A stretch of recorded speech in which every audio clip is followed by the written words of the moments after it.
भाई जो लोग नाई का काम करते थे, बाल काटने का काम करते थे, वो उनका प्रोफेशन था, वो उनकी ट्रेड यूनियन थी। और हमने उस ट्रेड यूनियन को, उस व्यावसायिक संगठन को समय के साथ बदल करके बोला कि ये नाइयों की एक जाति हो गई। और आज जो बाल नहीं भी काटता वो नाई है, करता है फौज में ड्यूटी, लेकिन पूछो क्या हो जी, मैं नाई हूं। अरे कहां से नाई हुए? जब बाल काटते थे, अब तो नहीं हो। जो चर्मकार था, चमड़े का काम करता था, उसको कहते थे चर्मकार। अरे वो जब करते थे चर्म का काम, चमड़े का काम, तब थे ना चर्मकार। अब कहां से चर्मकार हुआ? अब तो यदि तुम चिकित्सा करते हो तो तुम चर्मकार कहां से रहे? तो डॉक्टर हो गए ना।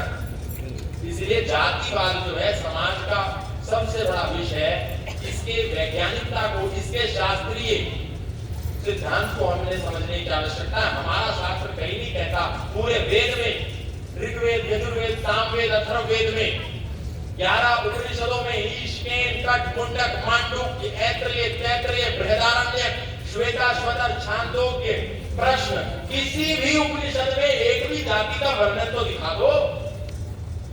तुम 6 दर्शनों में एक जाति का शब्द तो दिखा दो कि ये जाट है, ये बामन है, ये गुजर है, ये बनिया है, ये ऊंचा है, ये नीचा है, ये धोबी है, ये तेली है, ये कुर्मी है, ये कछार है।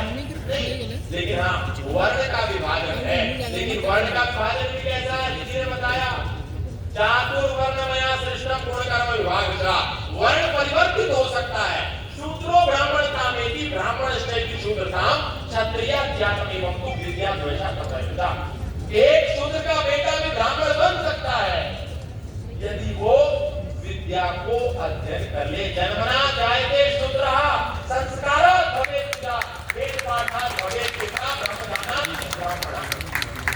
जन्म से तो हर व्यक्ति अबोध है, कर्म से ही वो ब्राह्मण बनता है, क्षत्रिय बनता है, वैश्य बनता है, वो शूद्र बनता है। डॉक्टर पुरुषोत्तम अग्रवाल जी का बेटा यदि एमबीबीएस नहीं करेगा तो वो डॉक्टर नहीं हो सकता। उसको डॉक्टर बनने के लिए एमबीबीएस एमडी से होकर के गुजरना पड़ेगा। और फिर हम कैसे कह सकते हैं त्रिवेदी का बेटा ब्राह्मण हो सकता है, चतुर्वेदी का बेटा ब्राह्मण ही होगा, जाटव का बेटा चमार ही होगा, चौधरी का बेटा जाट ही होगा?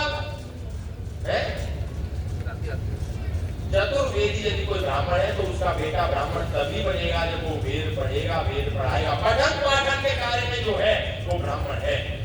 और यदि किसी त्रिवेदी का बेटा सेना में खड़े होकर के बॉर्डर पर देश की रक्षा करता हो तो ब्राह्मण नहीं हो गया, अब क्षत्रिय हो गया। और किसी सैनिक का बेटा यदि पढ़ लिख करके कहीं संस्कृत का, कोई फिजिक्स का, केमिस्ट्री का, मैथमेटिक्स का प्रोफेसर